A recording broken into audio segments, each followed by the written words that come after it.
환율, 주식, 부동산, IT 등 경제 이야기만 나오면 머리가 아프셨죠? 경제 뉴스, 신문을 봐도 무슨 이야기인지 알아듣기 힘드셨죠? 경제 브리핑 불편한 진실이 여러분의 확실한 두통 치료제가 되어드리겠습니다. 경제 뉴스가 연예 뉴스처럼 쉽게 들리는 그날까지. 경제 브리핑 불편한 진실.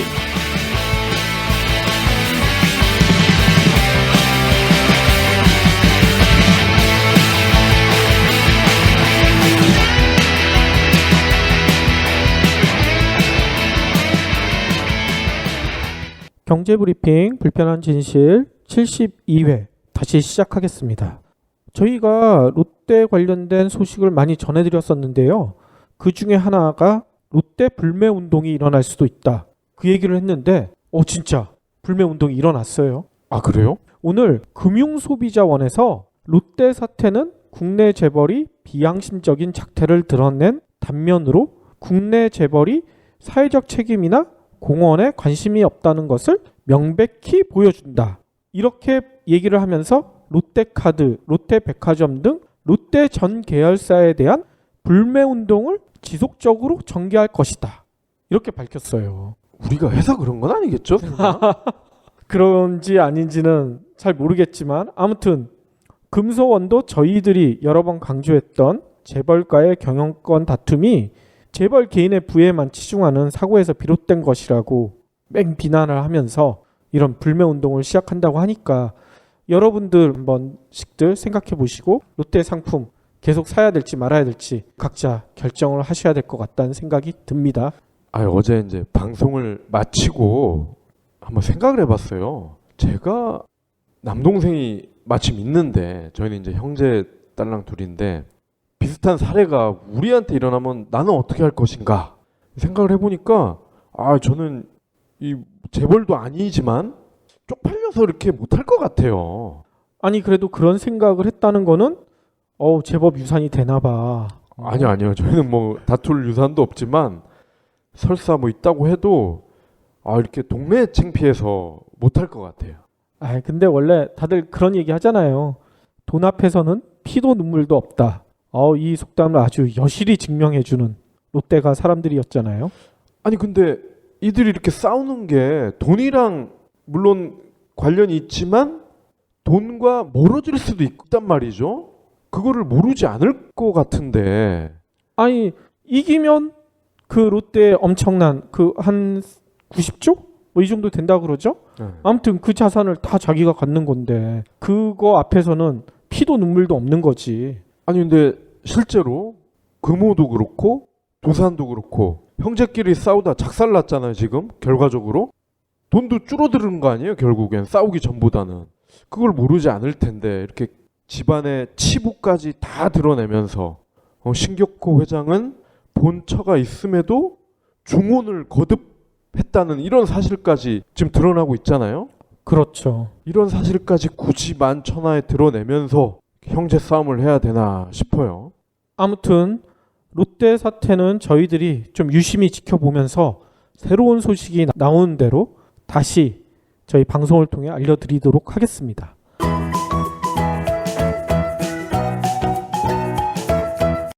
요즘 사상 최악의 취업난 이 얘기는 너무 흔하잖아요. 뭐 워낙 취업하기 힘들다. 그래서 얼마 전에도 한번 얘기했죠.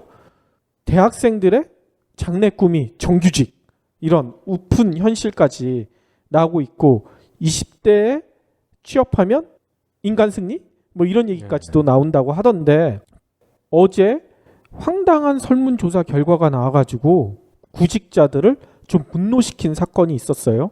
뭐냐면 올 초 대기업 대졸 공채 합격자 중 40% 정도가 입사를 포기했다. 이런 소식이 전해지면서 다들 그 얘기 하는 거예요. 요즘 젊은이들 책임감도 없어. 이렇게 힘든 때 취업이 됐으면 그냥 다녀야지. 왜 입사를 포기해? 이렇게 비난하시는 분들이 많은데 과연 이 비난이 정당한가? 좀 한번 살펴보려고 합니다. 어제 취업포털 사이트에서 기업 650개사를 대상으로 최종 합격자가 입사를 거절하거나 포기한 적이 있는지 여부를 조사를 했는데 85.2%가 있다고 답했다고 해요. 이는 지난해 조사보다는 3.2%포인트 증가한 수치라고 합니다. 기업에 따라서도 생각보다 높더라고요. 근데 놀라운 거는 보통 구직자들이 가장 가고 싶어하는 대기업에서도 95%가 최종 합격자가 입사를 포기한 경험이 있다. 이런 얘기를 했고요. 중견기업 중에서도 86.7%가 이런 경험이 있다. 또 중소기업 중에서는 84.7%가 있다. 이런 얘기를 했어요. 그리고 최근 1년 새 신입 채용한 기업들 중 입사 포기자 비율은 평균 22%나 된다고 합니다. 그러니까 10명을 뽑아놓으면 2명이 나 이 회사 안 다니겠어요. 이렇게 얘기를 한다는 거예요. 그러면서 입사 포기자 때문에 기업들이 인력 충원 실패로 업무 차질을 겪는다. 이런 하소연을 한 데가 60%가 넘었고요. 다른 인재를 찾거나 잦은 채용으로 기업 이미지가 하락했다. 이런 하소연하는 기업들도 상당히 많았고 채용 관련 업무가 과중되고 있다. 이런 하소연을 하는 기업들도 많았는데요. 그래서 그런지 이 입사 포기자가 나중에 다시 해당 기업에 재지원을 했을 경우에는 무려 74.9%가 무조건 탈락시키겠다. 이렇게 얘기를 했고요. 감점 처리를 한다는 기업도 16.6%에 달했습니다. 그러니까 거의 90% 이상이 이런 입사 포기자들을 다시 받아주지 않겠다. 이렇게 밝혔거든요. 그러면 이렇게 기업들이 입사 포기하면 다시 받아주지 않겠다. 협박을 하고 있는데도 왜 구직자들이 입사를 포기했을까? 이거를 한번 좀 살펴봐야 될 것 같은데요. 일단 설문조사에서 나온 표면적인 이유는 다른 기업에 중복 합격해서 이게 34.8%가 되고요. 더 나은 기업에 취업하고 싶어서가 16.9%. 그 다음에 직무가 적성에 안 맞을 것 같아서가 14.6%.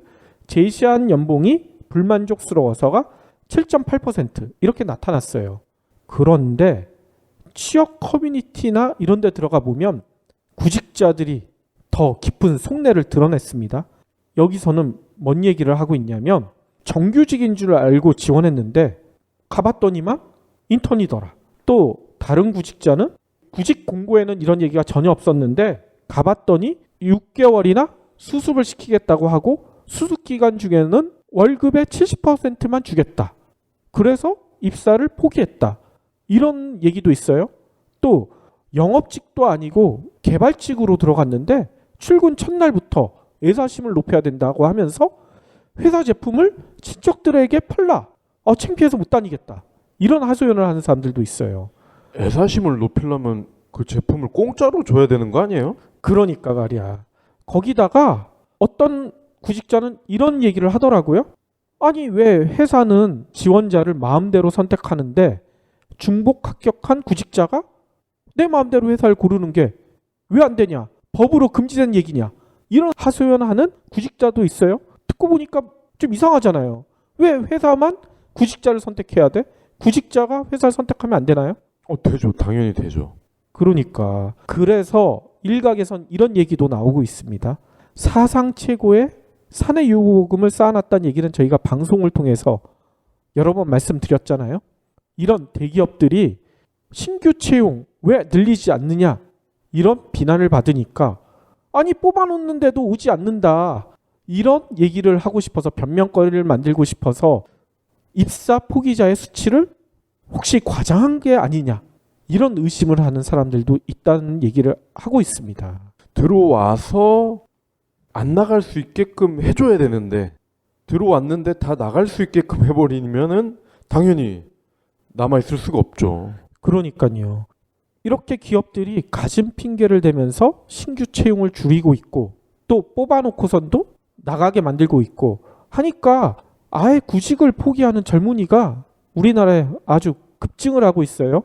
OECD에서 조사를 했더니만 2013년에 우리나라 청년층 중에 일할 의지도 없고 교육이나 훈련도 받지 않는 이런 사람들 니트족이라고 하잖아요. 니트족이라고 하잖아요. 이 니트족 비중이 무려 15.6%에 달한다고 합니다. 그러니까 우리나라 젊은이 100명 중에 16명이 난 일도 안 하고 교육이나 훈련도 받기 싫어. 이렇게 얘기한다는 거예요. 왜냐하면 그런 걸 해봤자 기업에서 뽑아주지도 않고 또 뽑혀도 인턴이나 이렇게 양질이 아니라 저질의 일자리만 있으니까 아예 난 취업하기 싫어. 이렇게 얘기를 한다는 거예요. 이 니트족의 비중은 OECD 회원국 중에서는 터키, 멕시코 다음으로 높은 수치고요. 디폴트 상태에 빠진 그리스나 재정 위기를 겪고 있는 스페인, 포르투갈보다도 훨씬 높아요. 그래서 OECD에서는 우리나라에 왜 이 니트족이 이렇게 증가했는지에 대해서 질 나쁜 일자리가 급격히 늘어나면서 젊은 층이 구직 의욕도 꺾이고 있다. 이렇게 분석을 했습니다.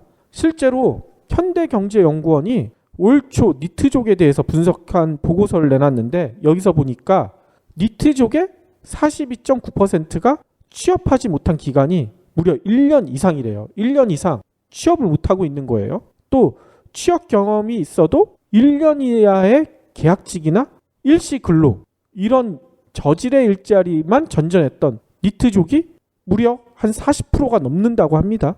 그러니까 이걸 따지고 보면 이 니트족이 자발적으로 나 진짜 일하기 싫어? 이래서 니트족이 되는 사람보다는 노력해도 일자리가 생기지 않고 이러다 보니 니트족으로 전락하고 있다는 이야기가 나오고 있는 거죠. 이러면서 이제 한 언론에서는 우리나라 젊은이들을 3포 세대 이렇게 비유를 하잖아요. 취업도 포기하고 그래서 결혼이나 출산도 미루는 젊은이들. 이거를 3포 세대라고 하는데 그러면서 미국에는 밀레니얼 세대가 있고 일본에는 사토리 세대가 있다. 그것과 비슷하게 우리나라는 3포 세대가 있다. 이렇게 얘기를 하고 있는데 일단 미국과 일본은 밀레니얼 세대나 사토리 세대가 점점 줄어든다는 얘기가 나오고 있습니다. 뭔 얘기냐면 미국은 최근 나홀로 성장세잖아요. 사상 최고의 취업률을 기록할 정도로 일자리 상황이 엄청 좋아졌어요. 그래서 얼마 전에 구인구직 사이트에서 미국 기업을 대상으로 조사를 했는데 대졸 신입의 평균 연봉이 5만 달러, 우리나라 돈으로 5,400만 원이 넘을 거라고 전망을 내놨어요. 이거는 지난해 대졸 신입 평균 연봉보다 한 3% 이상 늘어난 수치거든요. 이만큼 일자리 사정이 좋아졌고 기업들이 대졸 신입사원들을 뽑기 위해서 노력하고 있다. 이게 증명이 된 결과고 특히 일본은 덕적입니다. 대졸 예정자의 취직 예정률, 대학을 졸업하기 전부터 어느 회사 가겠다 이렇게 결정된 비율이 무려 80%에 육박을 한대요. 얼마나 놀라워 이게. 여기는 다 인간 승리네. 그러니까요. 일자리를 구하겠다고 생각하는 사람들의 거의 전부가 80%면 거의 전부가 일자리를 구했다. 이렇게 봐도 된다는 얘기예요. 대학을 졸업하기 전에. 그래서 일본에서는 취업 대박이란 얘기까지 나오고 있대요. 이게 뭔 얘기냐면 기업들이 구인난에 허덕이니까 유능한 인재들을 구하기가 힘드니까 연봉을 계속 올리기 시작하는 거야. 대졸 초임 연봉을. 그래서 한 부동산 회사의 경우에는 올해 뽑은 대졸 신입사원 초임을 무려 50만 엔으로 책정을 했대요. 그러니까 우리나라 돈으로 월급을 한 470만 원 이상을 주겠다는 거예요. 대졸 신입한테. 이거는 일본 부동산 회사의 평균보다 2배가 넘는 수치라고 합니다. 이렇게 일본이나 미국이나 정부가 나서서 기업들과 손잡고 양질의 일자리를 늘리기를 시작하다 보니 이렇게 급격히 개선이 되고 있는 거예요. 근데 우리나라에서는 아까 얘기한 대로 젊은이들이 책임감 없이 뽑아놨는데 가지도 않고 입사를 포기한다. 이런 얘기만 하면서 신규 일자리를 늘리지 않고 또 늘린 신규 일자리조차도 양질의 일자리가 아니라 인턴이나 비정규직 이런 일자리만 늘리고 있으니 이게 개선될 리가 없죠. 참 이 일본도 그렇고 미국도 그렇고 저희랑은 굉장히 밀접한 나라들인데 우리랑은 상황이 너무 다르니까 너무 부럽네요. 그러니까요. 우리나라 정부에서 매번 청년 취업난 이 관련해서 얘기할 때는 숫자만 얘기해요. 일자리 몇만 개 늘리겠다. 근데 그 몇만 개 일자리 중에 과연 양질의 일자리가 몇 개인지는 결코 밝히지를 않아요. 그러니까 숫자만 채워넣기를 하겠다. 그러니까 이 취업난이 점점 악화가 되고, 그러면 미국이나 일본으로 아예 취업 이민을 가야 되겠네, 이런 생각이 들 정도로 우리나라의 희망을 없애버리는 게 이게 좀 문제가 있지 않나 싶고요. 아까 얘기처럼 입사를 왜 포기를 합니까? 양질의 일자리가 아니라 저질의 일자리니까 입사를 포기하는 거 아니겠어요. 지금이라도 정부가 진짜 인턴이 아니라 양질의 일자리를 늘리도록 좀 더 현명한 대응책이 필요하지 않을까, 이런 생각이 듭니다. 여러분은 국내 최초 팟캐스트 큐레이션 미디어 뉴스백에서 진행하는 경제 브리핑 불편한 진실을 듣고 계십니다. 그리고 박 PD가 전해드릴 소식은요. 우리나라 자동차 시장이 급변을 하고 있는데 수입차에 이어 국산차도 디젤 엔진을 장착한 자동차가 급격히 늘어났다고 했어요. 근데 여기에 숨겨진 불편한 진실이 있다고 하는데 좀 설명을 해주시죠. 네, 올 상반기에 국내 자동차 시장에서도 디젤 엔진 자동차 비중이 50%를 넘어섰습니다. 와, 그러면 이제 새로 나온 차 중에 절반 이상이 디젤. 그렇죠. 제 차도 디젤이에요. 예, 원래 디젤이었죠. 보통 이제 우리가 차, 특히 뭐 자가용이라고 그러죠? 세단 하면은 가솔린 엔진인 경우가 많은데, 정말 격세지감이라는 표현을 쓸 수 있을 것 같아요. 그렇죠. 올 상반기 신규 등록된 완성차 5개 회사가 있죠, 국내에. 89만 8천여 대 가운데 52%입니다. 46만 6,596대가 디젤차로 나타났습니다. 판매 상위 10위를 살펴보면요, 1위가 현대차 포터. 우리 왜 뭐 수박이 왔어요 하면서 이렇게 방송하시는 분들 있죠, 동네 그렇죠, 돌아다니시면서. 그렇죠. 예. 그 차가 대부분 포터입니다. 1톤 정도 되죠. 그리고 뒤를 이어서 소렌토, 산타페, 카니발, 봉고트럭, 투싼, 이런 게 모두 이제 디젤차라는 거 판매 10위 안에 무려 6종이 올라와 있습니다. 수입차의 경우에는 이미 2012년에 디젤이 절반을 넘어섰어요. 2013년에 62.1%, 작년에는 67.8%, 올 상반기에는 68.4%까지 올라왔어요. 그러니까 올해 하반기까지 토탈로 하면은 70% 돌파도 가능할 것 같아요. 와, 그러면 뭐 수입차 거의 대부분이 디젤 엔진을 장착했다, 이렇게 봐야 되겠네요. 그렇습니다. 디젤차가 이렇게 사랑받는 이유는 경제성이죠. 연비가 좋다는 얘기입니다. 한때 이 연비가 리터당 20km가 넘는 차도 있었어요. 그러니까 요게 이제 유로 5 기준일 때 그렇다는 얘기예요. 국산 가솔린 중형차 대부분인데요, 연비가 10km 내외예요. 그러니까 가장 좋은 연비와 비교를 하면은 2배가 차이가 나는 거예요. 차이가 엄청 크군요. 네, 비슷한 덩치에 비슷한 가격인데 2배가 차이 난단 말이죠.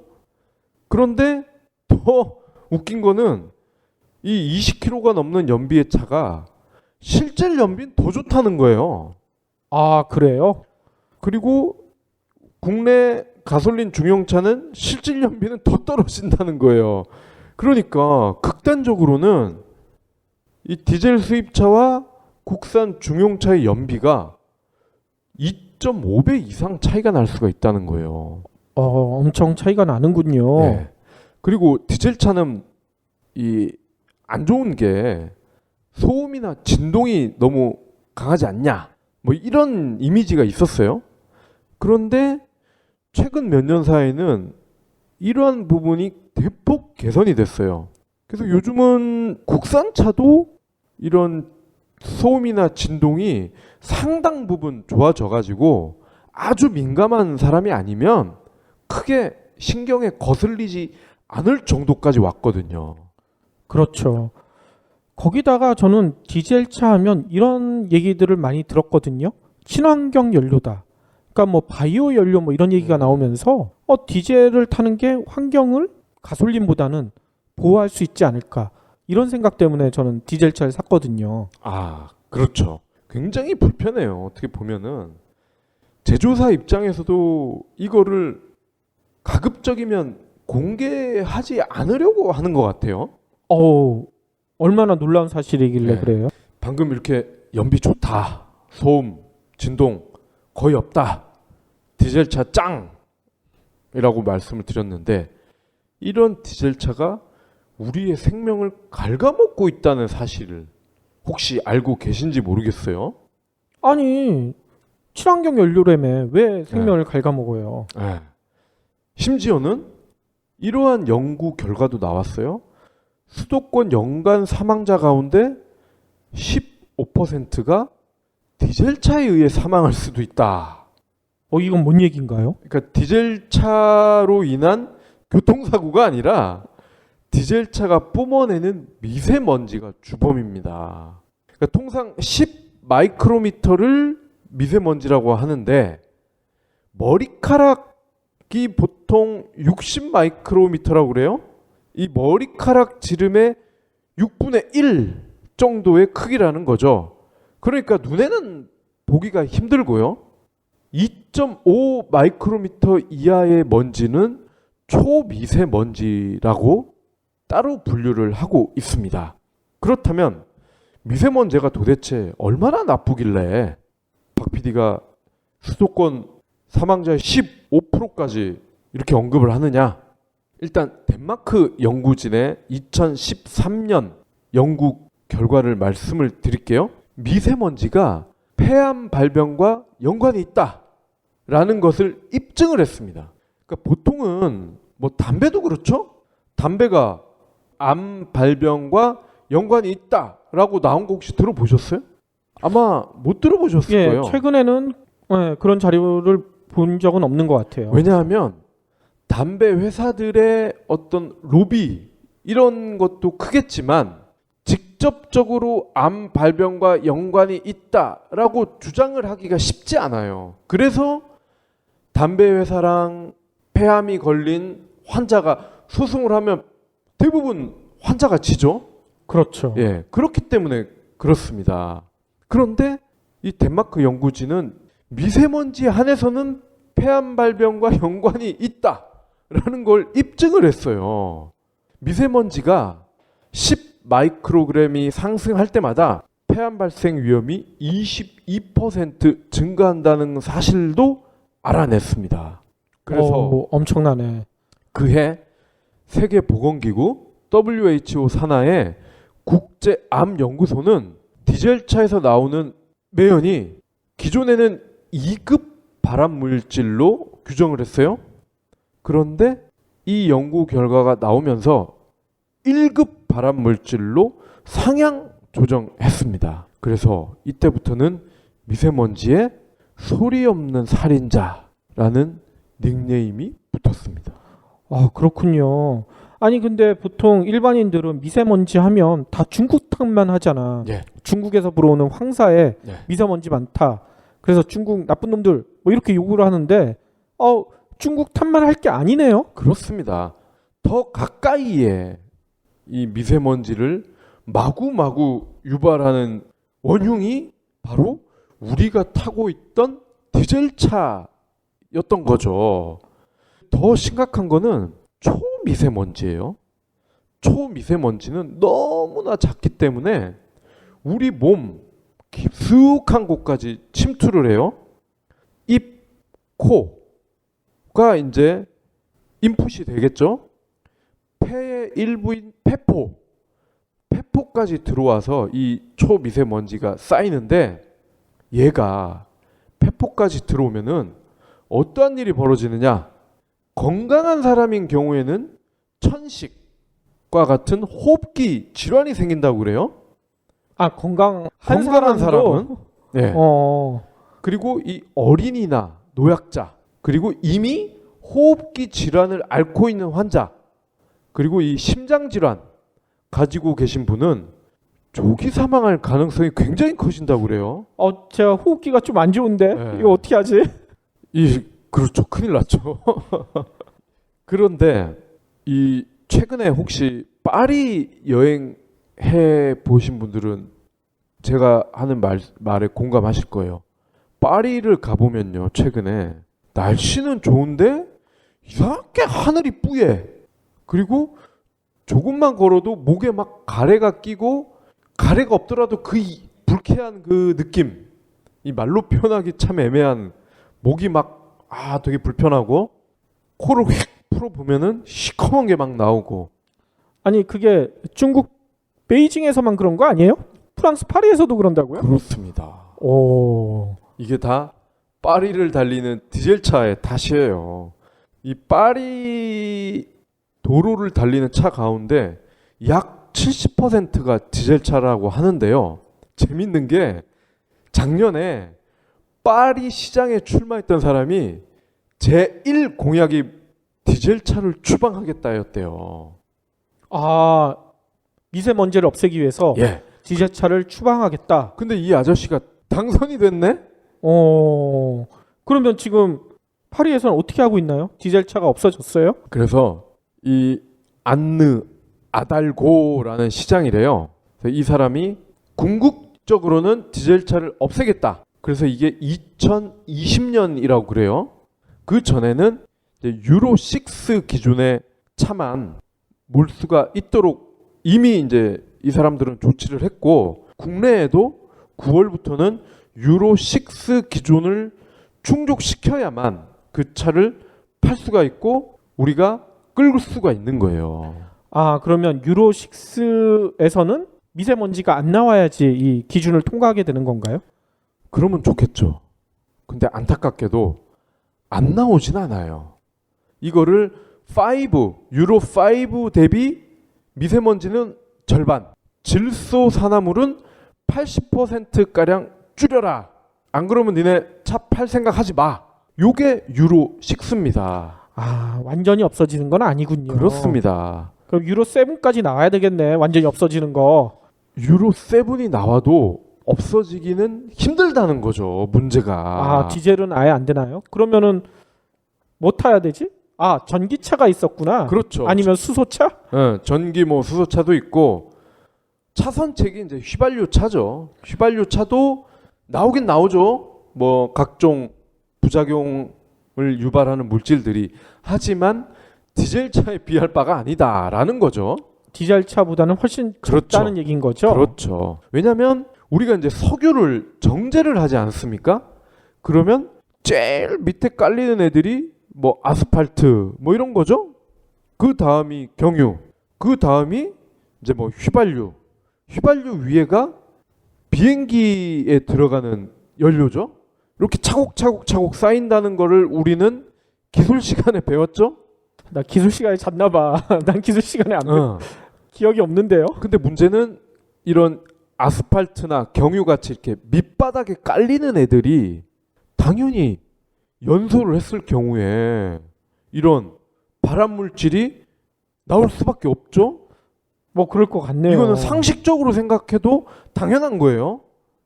그런데 더 큰 문제는 초미세먼지라는 거예요. 초미세먼지는 유로 6, 7 하레비가 나와도 현재 인간의 기술로는 이거를 걸러내기가 힘들다고 그래요. 미세먼지까지는 크기가 있기 때문에 이게 일정 부분은 걸러낼 수가 있습니다. 물론 100%는 불가능하지만 더 큰 문제가 초미세먼지는 걸릴 수가 없다. 아직까지는. 그리고 우리 인류의 기술이 아무리 좋아져도 향후 몇십 년 이상은 걸르기가 힘들 거라는 점이죠. 그렇기 때문에 디젤이 연비가 좋다고 해서 막 소비가 느는데, 그와 더불어 우리의 몸은, 우리의 폐는, 우리의 호흡기는 악화될 수밖에 없다는 거죠. 아니 그러면 앞으로 황사 때문에 미세먼지 규제해라. 중국한테 요구도 못 하겠네. 니네 디젤차 몰아서 그런 거 아니야? 중국에선 그런 얘기할 거 아니야. 그렇죠. 그리고 이 전문가들이 그렇다고 하네요. 황사, 이런 어떤 자연 발생적인 미세먼지와 디젤에서 나오는 미세먼지는 비교할 바가 못 된다. 아, 그렇군요. 예. 물론 황사가 주는 데미지도 있지만 인간이 인위적으로 발생시키는 이런 미세먼지는 그 데미지가 훨씬 크다고 합니다. 연비가 좋아서 사랑받고 있는 디젤차가 나와 우리는 물론 우리의 아이들, 우리의 부모님들의 수명을 줄이고 있는 역할을 하고 있습니다. 그래도 돈보다는 사람이 더 중요하지 않겠어요? 그렇죠. 그래서 제가 디젤차를 샀지만 10년이 넘었는데도 3만 킬로밖에 안 모는 이유가 바로 다 이런 게 있다니까. 우리 이 PD님은 적어도 우리 수도권의 호흡기 환자들에게는 좋은 역할을 하고 있어요. 그렇죠. 차는 샀지만 몰고 다니지 않는다는. 아, 그렇군요. 이래서 앨런 머스크 형이 만드는 테슬라가 빨리 국내에도 왔으면 좋겠다는 생각이 드네요. 그러게요. 저도 다음에 차를 바꿀 때는 디젤차 절대 사면 안 될 것 같고 전기차. 근데 가격이 문제겠네. 예. 내가 살 수 있을 만큼 돈이 있을까? 좀 걱정이 돼요. 뭐 한 4천만 원짜리 모델 3 이런 차도 곧 출시가 되니까요. 한번 기대를 해봐도 좋을 것 같아요. 예, 알겠습니다.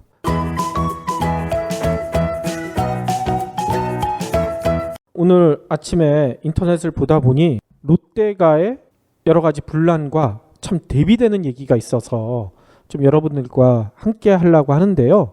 뭐냐면 네팔의 라면왕이라고 혹시 들어보셨어요? 라면왕이요? 예. 신춘호? 농심의 라면왕이지. 농심회장? 아니, 그분이 아니라 네팔에도 라면왕이라는 분이 계신다고 하는데 이분의 이름이 비노 차드하리. 근데 네팔에서 유일하게 억만장자라고 합니다.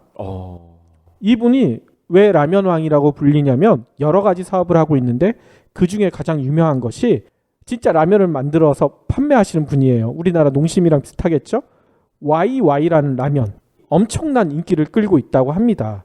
그런데 이분이 왜 유명해졌냐면 얼마 전 4월이랑 5월에 네팔에서 대지진이 일어났잖아요. 그렇죠. 그래서 무려 9,000명 가까이가 죽고 파괴된 가옥만 해도 한 80만 채 뭐 이 정도로 돼서 네팔 전체가 대재앙에 빠져 있었잖아요. 네팔이 애청자분들도 아시겠지만 세계 최빈국에 속해 있습니다. 그래서 사회 간접 시설이 잘 갖춰지지 않은 나라예요. 거기에 지진까지 났으니 사람들이 먹을 거 구하는 거 전혀 불가능했고 이때 이 차다리 회장이 딱 나서신 거예요. 사재를 털어서 라면을 무료로 구호센터나 구호물품으로 전달하기 시작했고 라면만 전달한 게 아니라 새로 살 수 있는 임시 가옥으로 현재 한 1,000채를 새로 지었다고 합니다. 그리고 앞으로 6개월 안에 9,000채까지 그러니까 10,000개의 임시 가옥을 짓겠다는 계획을 발표를 하셨어요. 그래서 이분의 재산이 현재 한 1,250만 달러 정도로 추정되는데 우리나라 돈으로 약 140억 원 정도 되거든요. 근데 지진 발생 이후에 이분이 구호 자금으로 내놓은 돈이 무려 280만 달러, 약 31억 원. 자신이 가지고 있는 재산의 한 4분의 1 정도를 내놨어요. 그러면서 이분이 최근에 외신에 인터뷰한 거는 뭔 얘기를 했냐면 난 작은 나라에 보잘것없는 사람이지만 큰 꿈이 있다. 조국을 잘 살 수 있게 만드는 게 자신의 꿈이다. 이런 얘기를 하셨어요. 우리나라 10대 재벌에 들어가는 롯데가 사람들이 자신의 이익을 위해서 이렇게 피 터지게 싸우고 있는데 네팔의 라면왕이 우리들한테 보여준 이런 고귀한 행동을 우리가 좀 관심 있게 지켜봐야 되지 않을까 이런 생각이 듭니다. 농심 신춘호 회장도 좀 귀 기울여서 들여봐야 되겠네요. 그렇죠. 신춘호 회장도 형인 신격호 회장이랑 싸우고 거의 지금 의절한 것 같은데 참 이 롯데가 앞으로 어떻게 될지 더 귀추가 주목됩니다. 그렇죠. 네팔의 지진만큼 우리나라에 큰 재앙이 있는 건 아니지만 제가 생각하기에는 청년 취업난은 네팔의 지진에 버금갈 만큼